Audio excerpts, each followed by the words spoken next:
Good evening दोस्तों, आज हम लोग देखेंगे प्रकाश का परावर्तन तथा अपवर्तन। तो हम पहले समझते हैं प्रकाश क्या होता है। प्रकाश क्या करता है, किसी भी वस्तु को देखने में हमें मदद करता है। प्रकाश एक सीधी रेखा में चलने वाली एक ऊर्जा होती है। तो हम देखते हैं प्रकाश क्या होता है। प्रकृति में पाए जाने वाला ऊर्जा का एक प्रमुख स्रोत सूर्य का प्रकाश है। सूर्य से प्रकाश पृथ्वी पर तरंगों अथवा विद्युत चुंबकीय तरंगों के रूप में गमन करता है। इस तरंगों को किरण कहते हैं, जिसकी निर्वात में चाल 3 गुणा 10⁸ मीटर प्रति सेकेंड होती है।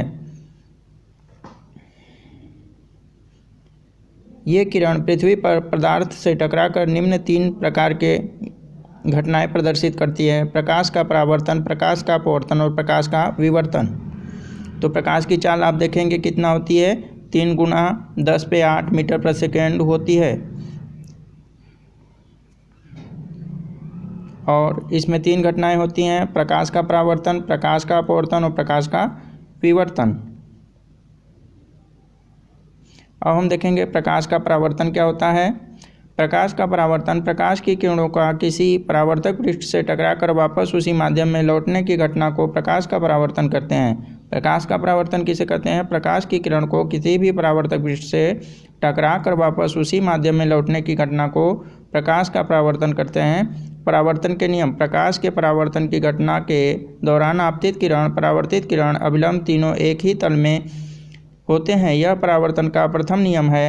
अपवर्तन कोण तथा परावर्तन कोण बराबर होता है, यह द्वितीय नियम है। ऐसा पृष्ठ जो आपतित प्रकाश की किरणों को परावर्तित करके वापस उसी माध्यम में भेज देता है, परावर्तक पृष्ठ कहलाता है। परावर्तक पृष्ठ किसे कहते हैं? ऐसा पृष्ठ जो आपतित प्रकाश की किरण को परावर्तित करके वापस उसी माध्यम में भेज देता है, परावर्तक पृष्ठ कहलाता है। माध्यम जैसे जल, वायु, निर्वात आदि। निर्वात ऐसा माध्यम होता है जहाँ वायु अनुपस्थित होती है। अलग अलग माध्यमों में प्रकाश की चाल अलग अलग होती है। निर्वात में प्रकाश की चाल सर्वाधिक होती है। निर्वात में विद्युत चुंबकीय तरंगों की चाल 3 × 10⁸ मीटर प्रति सेकेंड होती है।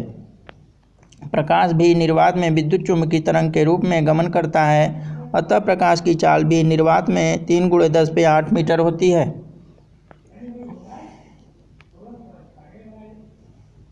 अब हम देखेंगे प्रकाश का अपवर्तन। जब प्रकाश की किसी एक माध्यम से दूसरे माध्यम में प्रवेश करता है तो चाल में परिवर्तन होने के कारण अपने पथ से विचलित हो जाता है, इसे प्रकाश का अपवर्तन कहते हैं।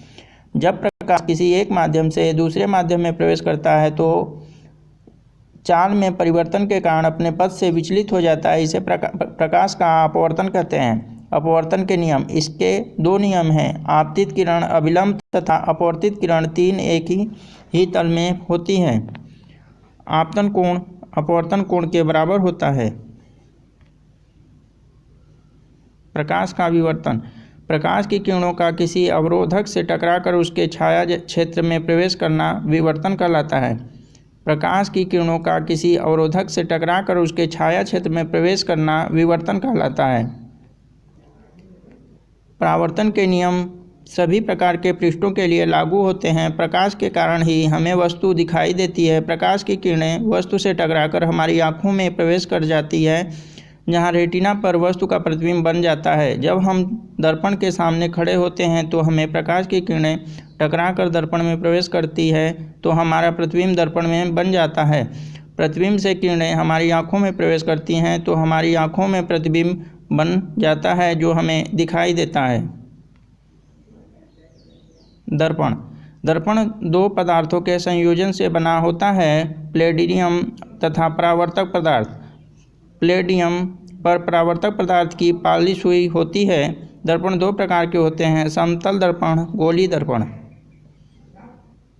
समतल दर्पण: समतल दर्पण से बने प्रतिबिंब की निम्न विशेषता होती है: समतल दर्पण से बना प्रतिबिंब हमेशा वस्तु के आकार का होता है। समतल दर्पण से बना प्रतिबिंब हमेशा सीधा तथा आभासी होता है। प्रतिबिंब उतनी ही दूरी पर बनता है जितनी दूरी पर बिंब या वस्तु रखा जाता है। समतल दर्पण पर प्रतिबिंब बनने के नियम हैं: समतल दर्पण से बना प्रतिबिंब हमेशा वस्तु के आकार का होता है। समतल दर्पण से बना प्रतिबिंब हमेशा सीधा तथा आभासी होता है और प्रतिबिंब उतनी ही दूरी पर बनता है जितनी दूरी पर वस्तु रखी गई होती है। गोली दर्पण। गोली दर्पण ये भी दो प्रकार के होते हैं। उत्तल दर्पण वह गोली दर्पण है जिसका परावर्तक पृष्ठ बाहर की ओर होता है, उत्तल दर्पण कहलाता है। इसे कन्वेक्स कहते हैं।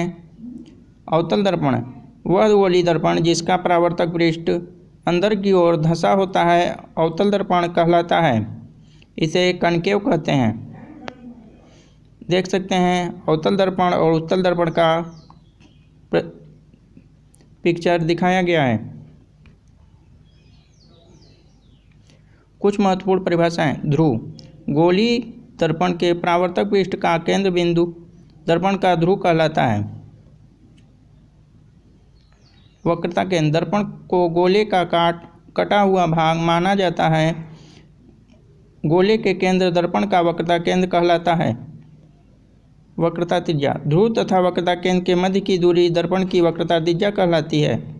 मुख्य अक्ष वक्रता केंद्र तथा ध्रुव के मिलाने वाली रेखा दर्पण की मुख्य अक्ष कहलाती है। अवतल दर्पण की मुख्य फोकस जब प्रकाश की किरणों अवतल दर्पण पर मुख्य अक्ष के समांतर आपतित होती है तो परावर्तन के पश्चात ये मुख्य अक्ष के जिस बिंदु पर मिलती है उस बिंदु को अवतल दर्पण का मुख्य फोकस कहते हैं। उत्तल दर्पण की मुख्य फोकस जब प्रकाश की किरणें अवतल दर्पण पर मुख्य अक्ष के समांतर आपतित होती है तो परावर्तन के पश्चात मुख्य अक्ष से जिस बिंदु पर मिलती है या मिलती हुई प्रतीत होती है उस बिंदु को उत्तल दर्पण का मुख्य फोकस कहते हैं। फोकस दूरी ध्रुव तथा मुख्य फोकस के बीच की दूरी को फोकस दूरी कहते हैं। फोकस दूरी ध्रुव तथा मुख्य फोकस के बीच की दूरी को फोकस दूरी कहते हैं। ध्रुव तथा मुख्य फोकस के बीच की दूरी को फोकस दूरी कहते हैं।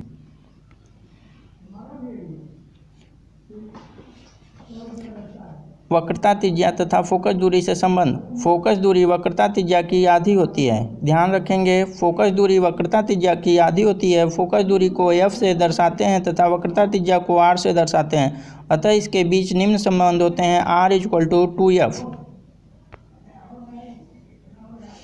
एक अवतल दर्पण की फोकस दूरी 5 सेंटीमीटर है तो वक्रता त्रिज्या क्या होगी? आप देख सकते हैं कि f = -5 सेंटीमीटर दिया गया है तो r की वैल्यू पूछा गया है। r = 2f होता है तो 2 की मल्टीप्लाई कर देंगे तो -10 सेंटीमीटर होता है। अतः इस दर्पण की वक्रता त्रिज्या 10 सेंटीमीटर होगी।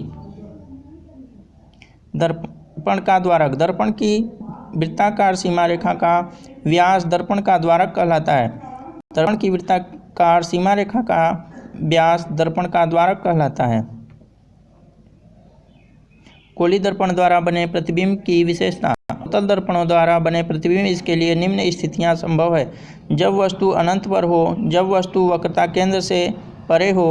तो अवतल दर्पण में देखेंगे कि कब कब जो है कि प्रतिबिंब बन सकता है। तो जब जो है कि वस्तु अनंत पे होगी तब प्रतिबिंब बनेगा। जब वस्तु वक्रता केंद्र से परे होगी तब प्रतिबिंब बनेगा। जब वस्तु वक्रता केंद्र पर हो, जब वस्तु वक्रता केंद्र तथा मुख्य फोकस के बीच में हो, जब वस्तु मुख्य फोकस पर हो। 5 स्थितियों में प्रतिबिंब गोली दर्पण पर बन सकता है।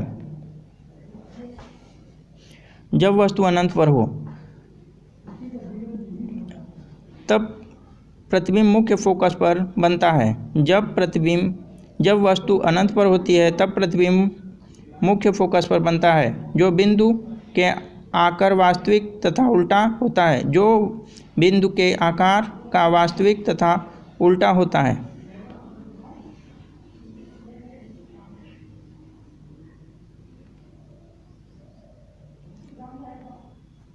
जब वस्तु वक्रता केंद्र से परे हो तब प्रतिबिंब मुख्य फोकस तथा वक्रता केंद्र के बीच बनता है। जब वस्तु वक्रता केंद्र पर हो तब प्रतिबिंब कैसे बनेगा? तब प्रतिबिंब मुख्य फोकस तथा वक्रता केंद्र के बीच बनता है जो वस्तु के साइज से छोटा तथा वास्तविक और उल्टा होता है।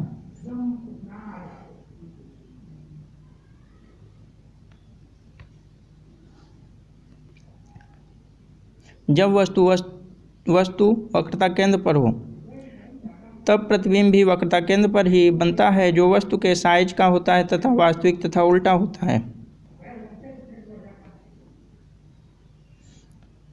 जब वस्तु वक्रता केंद्र तथा मुख्य फोकस के बीच हो। जब वस्तु वक्रता केंद्र तथा मुख्य फोकस के बीच हो तब प्रतिबिंब वक्रता केंद्र से परे बनता है और वस्तु के साइज से बड़ा तथा वास्तविक और उल्टा बनता है।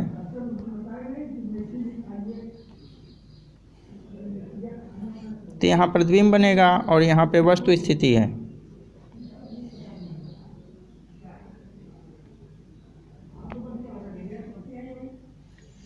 जब वस्तु मुख्य फोकस पर हो तो आप ध्यान देंगे, जब वस्तु मुख्य फोकस पे हो तब प्रतिबिंब इसका अनंत पर बनता है। तब प्रतिबिंब अनंत पर बनता है जो वस्तु के साइज से अत्यधिक बड़ा तथा आभासी और सीधा होता है। जब वस्तु वक्रता केंद्र पर हो तब अवतल दर्पण के लिए प्रतिबिंब की स्थिति, आकार तथा प्रकृति कैसी होगी। जब वस्तु वक्रता केंद्र पर हो तब अवतल दर्पण के लिए प्रतिबिंब की स्थिति, आकार तथा प्रकृति कैसी होगी। स्थिति वक्रता केंद्र पर हो, आकार वस्तु के बराबर होगी और प्रकृति वास्तविक और उल्टा बनेगा। अवतल दर्पण के उपयोग, इसके निम्न उपयोग है। वाहनों में हेडलाइट से शक्तिशाली किरणपुंज प्राप्त के लिए, टार्च एवं सर्च लाइट में, सेविंग दर्पण में, चिकित्सालय में दांतों को बड़ा देखने के लिए, सौर भट्टी में प्रकाश को एक जगह केंद्रित करने में।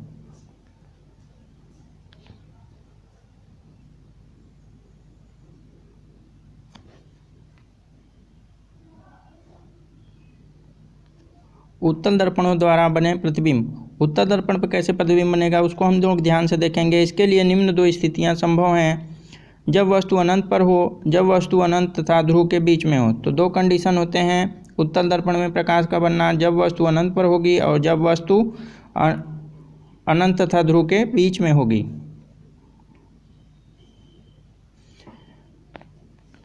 तो आप देखेंगे जब वस्तु अनंत पर हो तब प्रतिबिंब फोकस पर दर्पण के पीछे बनता है जो बिंदु के साइज का आभासी तथा सीधा होता है। तो आप देखेंगे कि जब प्रतिबिंब फोकस तथा पर दर्पण के पीछे बनता है, जब फोकस वस्तु क्या है अनंत पर है, तो ये क्या करता है कि दर्पण के पीछे और फोकस पर सीधा और आभासी बनता है।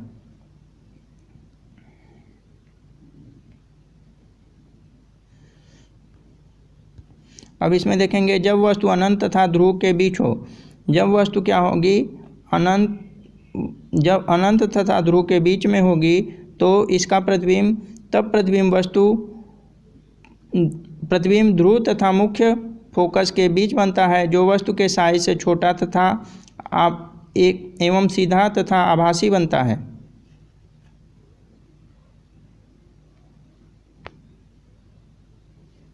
उत्तल दर्पण के उपयोग, इसका उपयोग वाहन के पीछे दृश्य को देखने के लिए किया जाता है। गोलीय दर्पण के लिए चिन्ह परिपाटी एवं आवर्धन। गोलीय दर्पण के लिए ग्राफिक चिन्ह परिपाटी का काम में ली जाती है तथा समस्त दूरियां ध्रुव से मापी जाती हैं। ध्रुव से ऊपर तथा दाईं ओर मापी गई दूरी प्लस में मापी जाती है, जबकि ध्रुव से नीचे की ओर मापी गई दूरी, बाईं ओर मापी गई दूरी माइनस चिन्ह से मापी जाती है।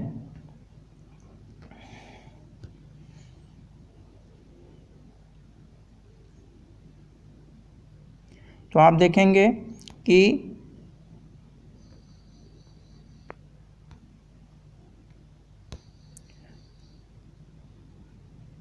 ध्रुव से ऊपर तथा दाईं ओर मापी गई दूरी प्लस में मापी जाती है। ध्रुव से नीचे की ओर मापी गई दूरी और बाईं ओर मापी गई दूरी माइनस चिन्ह में होती है। बाईं ओर और नीचे मापी गई दूरी माइनस होगी और दाईं ओर और ऊपर मापी गई दूरी प्लस चिन्ह में होगी।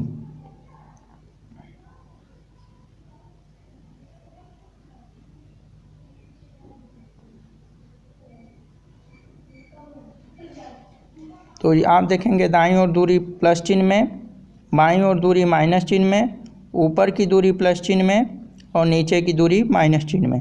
तो इस तरीके से क्या होता है कि हम दर्पण में चिन्ह को प्रदर्शित करते हैं। दर्पण सूत्र, दर्पण की फोकस दूरी F, बिंदु दूरी U तथा प्रतिबिंब दूरी V के मध्य संबंध दर्पण सूत्र कहलाता है, जो निम्न होता है। यह एक ऐसा सूत्र है जिसमें दिए गए दो मानों को रखकर तीसरे मान निकाला जा सकता है, जिसके आधार पर प्रतिबिंब की स्थिति साइज का पता चल जाता है। यहाँ पे आप फार्मूला देख सकते हैं।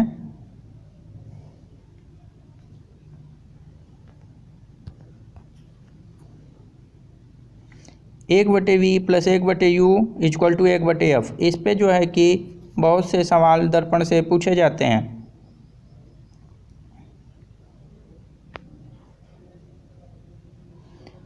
आवर्धन की सहायता से यह पता चलता है कि कोई प्रतिबिंब की बिंब की अपेक्षा आकार में बड़ा है अथवा छोटा।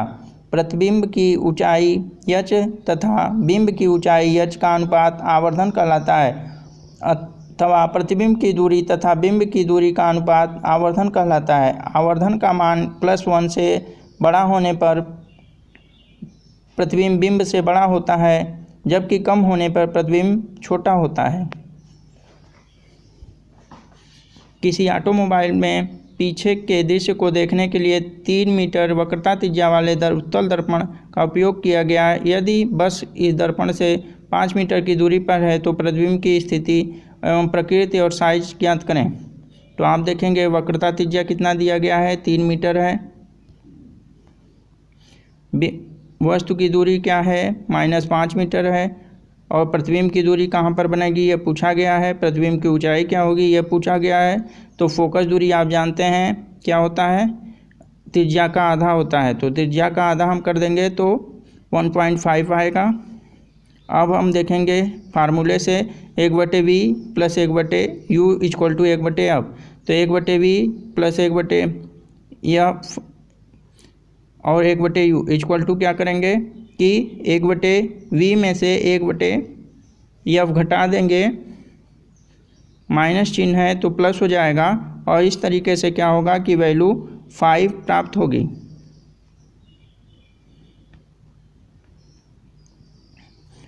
तो 5 माइनस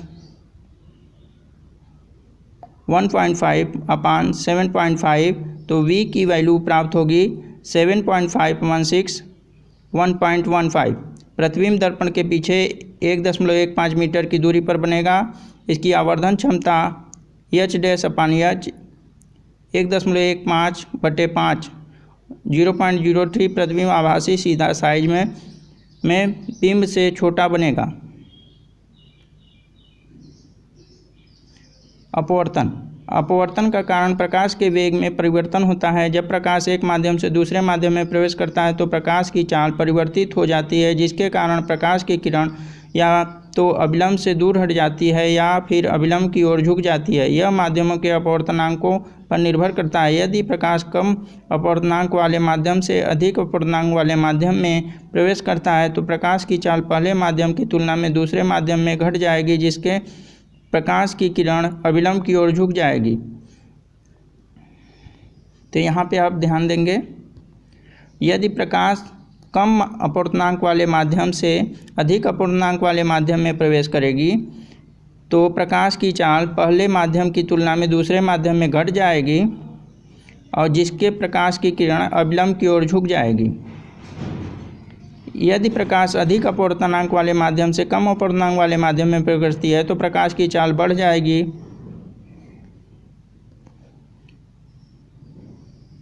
अधिक से कम में प्रवेश करेगी तो प्रकाश की चाल क्या होगी, बढ़ जाएगी, और जिससे प्रकाश की किरण अभिलंब से दूर हट जाएगी। और जब बढ़ेगी चाल तो क्या होगा, अभिलंब से दूर हट जाएगी। अतः निष्कर्ष निकलता है कि प्रकाश की चाल माध्यम के अपवर्तनांक पर निर्भर करती है। अपवर्तनांक का पदार्थ का अपवर्तनांक प्रकाश की चाल में उत्पन्न बाधा होती है। अपवर्तनांक जितना अधिक होगा प्रकाश का वेग उतना ही कम होगा। अपवर्तनांक जितना अधिक होगा प्रकाश का वेग क्या होगा, उतना ही कम होगा। अपवर्तनांक घटने या बढ़ने पर प्रकाश का वेग भी घटता और बढ़ जाता है। निर्वात का अपवर्तनांक सबसे कम, जिससे अधिक वायु तथा उससे अधिक जल का होता है। तो निर्वात में अपवर्तनांक सबसे कम होता है, उससे अधिक वायु में और सबसे अधिक जल में होता है। यहाँ पे वैल्यू दी गई है। वायु में 0003, बर्फ़ में 1.31, जल में 1.33, अल्कोहल में 1.36, केरोसिन में 1.44, संकलित क्वार्टज में 1.46, तारपीन का तेल 1.45, बेंजीन में 1.5, क्राउन कांच में 1.5। इस तरीके से सभी वस्तुओं में प्रकाश का पूर्णांक दिया गया है। प्रकाश की सबसे धीमी चाल किस माध्यम में होगी? हम जानते हैं कि जिस माध्यम का पूर्णांक सर्वाधिक होगा, प्रकाश की चाल सबसे कम उसी माध्यम में होती है। अतः प्रकाश की चाल सबसे धीमी चाल हीरे में होगी, जो कार्बन का अपरूप है तथा प्रकृति में सर्वाधिक कठोर पदार्थ है। कम अपूर्णांक वाले माध्यम को विरल माध्यम कहते हैं, जबकि अधिक अपूर्णांक वाले माध्यम को सघन माध्यम कहते हैं। विरल माध्यम में प्रकाश की चाल अपेक्षाकृत सघन माध्यम से अधिक होती है, क्योंकि विरल माध्यम का अपूर्णांक सघन माध्यम से कम होता है। जल की तली में वस्तु अपनी वास्तविक स्थिति से ऊंची उठ हुई दिखाई देती है। क्यों? जब हम जल के निकट खड़े होते हैं तो प्रकाश की किरणें तली से टकराकर हमारी आंखों में प्रवेश करती है। ये किरण सघन माध्यम से विरल माध्यम में प्रवेश करती है, तब अविलंब से दूर हट जाती है, जिससे हमें तली अपनी वास्तविक स्थिति से उठी हुई दिखाई देती है। अर्थात क्या होता है कि सघन माध्यम से विरल माध्यम में जब प्रकाश की किरण जो है कि गुजरती है तो अविलंब से क्या होती है, दूर हट जाती है, और जिससे हमें क्या होता है कि तली ऊपर दिखाई देती है। वायु में गमन करती हुई प्रकाश की किरण जल में तिरछी प्रवेश करती है तो अविलंब की ओर झुक जाती है। वायु की अपेक्षा जल का अपूर्णांक अधिक होता है, इसलिए प्रकाश की किरण अविलंब की ओर झुक जाती है। अर्थात कम से अधिक की ओर जब भी प्रकाश की किरण प्रवेश करती है तो अविलंब की ओर क्या होती है, झुक जाती है। गोलीय लेंस द्वारा अपवर्तन दो पृष्ठों से घिरे हुए पारदर्शी माध्यम लेंस कहलाते हैं। यदि पृष्ठ समतल है तो लेंस समतल लेंस कहलाता है। यदि पृष्ठ गोलीय है तो गोलीय लेंस कहलाता है। गोलीय लेंस का कम से कम एक पृष्ठ गोलीय होना चाहिए, अन्यथा यह गोलीय लेंस नहीं कहलाता है। गोलीय लेंस से संबंधित कुछ मुख्य परिभाषाएं। उत्तल लेंस वह लेंस जिसके दोनों पृष्ठ बाहर की ओर उभरे हुए होते हैं उत्तल लेंस कहलाते हैं। कन्वेक्स लेंस इसे ही कहते हैं। चूँकि उत्तल लेंस में दो उत्तल पृष्ठ होते हैं, इसलिए इसे द्वि-उत्तल लेंस भी कहा जाता है। उत्तल लेंस किनारे से पतले जबकि बीच से मोटे होते हैं, इसलिए प्रकाश की किरण को किनारे की तुलना में बीच में गुजरने से अधिक समय लगता है। उत्तल लेंस प्रकाश की किरणों को एक बिंदु पर केंद्रित करता है, इसलिए इसे अभिसारी लेंस भी कहते हैं। अवतल लेंस दो अवतल पृष्ठों से घिरा हुआ पारदर्शी माध्यम अवतल लेंस कहलाता है। यह किनारों की अपेक्षा बीच में पतला होता है। यह आपतित प्रकाश की किरणों को पतला फैला देता है, अतः इसे अपसारी लेंस कहते हैं। तो अवतल क्या करता है, ऊपर की तरफ फैलाता है, इसलिए अपसारी कहते हैं। अभिसारी उत्तल लेंस होता है जो एक बिंदु पे प्रकाश को क्या कर देता है, केंद्रित कर देता है। वक्रता केंद्र लेंस में दो गोलीय पृष्ठ होते हैं। प्रत्येक पृष्ठ को गोले का कटा हुआ भाग माना जा सकता है। गोले का केंद्र वक्रता केंद्र कहलाता है। लेंसों में इसकी संख्या 2 होती है। प्रकाशिक केंद्र लेंस का केंद्रीय बिंदु प्रकाशिक केंद्र कहलाता है। मुख्य अक्ष लेंस से वक्रता केंद्र को मिलाने वाली रेखा लेंस की मुख्य अक्ष कहलाती है। द्वारक लेंस की वृत्ताकार रूपरेखा का प्रभावी व्यास लेंस का द्वारक कहलाता है। पतले लेंस ऐसा लेंस जिसका द्वारक उसकी वक्रता त्रिज्या की तुलना में बहुत कम होता है, पतला लेंस कहलाता है। लेंस का मुख्य फोकस उत्तल लेंस का मुख्य फोकस जब प्रकाश की किरण किसी उत्तल लेंस पर मुख्य अक्ष के समांतर आपतित होती है तो अपवर्तन के पश्चात मुख्य अक्ष के जिस बिंदु पर केंद्रित होती है उसे उत्तल लेंस का मुख्य फोकस कहते हैं। अवतल लेंस का मुख्य फोकस जब प्रकाश की किरण किसी अवतल लेंस में मुख्य अक्ष के समांतर आपतित होती है। अपवर्तन के पश्चात यह किरण मुख्य अक्ष के जिस बिंदु पर केंद्रित होती है हुई प्रतीत होती है उस बिंदु को मुख्य फोकस कहते हैं। लेंस में मुख्य फोकस की संख्या 2 होती है।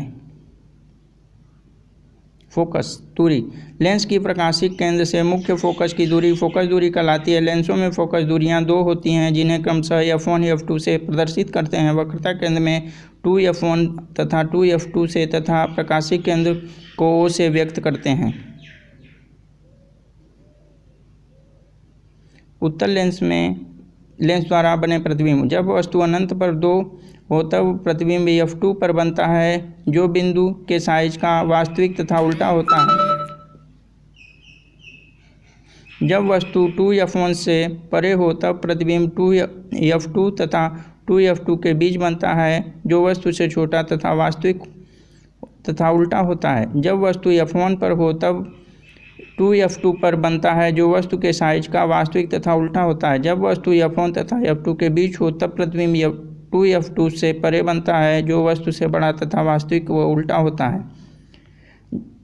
जब वस्तु फोकस F1 तथा प्रकाशीय केंद्र O के बीच हो तब प्रतिबिंब लेंस के उस तरफ बनता है जिस तरफ बिंब होता है वस्तु से अत्यधिक बड़ा तथा आभासी तथा सीधा होता है।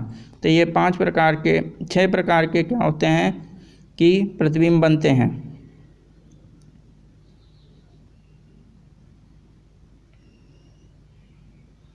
अवतल लेंस द्वारा बने प्रतिबिंब।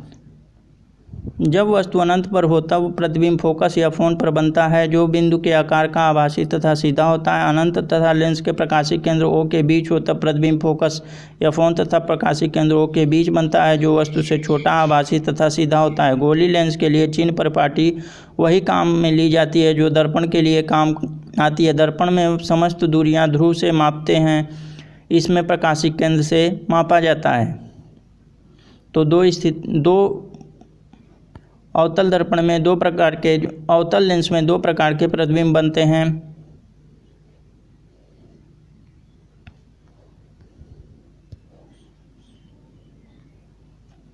पहला और दूसरा।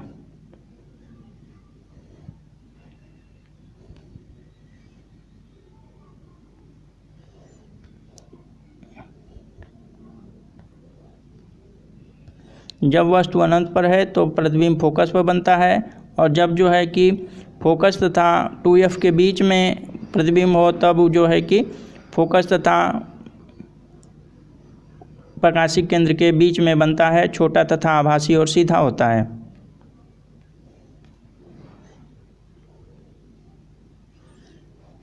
आवर्धन। H डैश प्रतिबिंब की ऊंचाई, H वस्तु की ऊंचाई, V प्रकाशीय केंद्र से प्रतिबिंब की दूरी, U प्रकाशीय केंद्र से वस्तु की दूरी। उत्तल लेंस के लिए फोकस दूरी धनात्मक जबकि अवतल लेंस के लिए ऋणात्मक होती है। आवर्धन क्षमता प्रतिबिंब की ऊंचाई बटे वस्तु की ऊंचाई या प्रकाशीय केंद्र से प्रतिबिंब की दूरी बटे प्रकाशीय केंद्र से वस्तु की दूरी। लेंस की क्षमता। किसी लेंस द्वारा प्रकाशीय किरणों को फैलने अथवा एकत्र करने की मात्रा को लेंस की क्षमता कहते हैं, अतः किसी लेंस द्वारा प्रकाश की किरणों को अपसरण अथवा अभिसरण करने की क्षमता को लेंस की क्षमता कहते हैं। इसे P से व्यक्त करते हैं। P = 1/F होता है। F लेंस की फोकस दूरी। लेंस की क्षमता का मात्रक डायोप्टर होता है। यह किसी लेंस की फोकस दूरी 1 मीटर हो तो उसकी लेंस शक्ति 1 डायोप्टर होती है। डायोप्टर को D से व्यक्त करते हैं।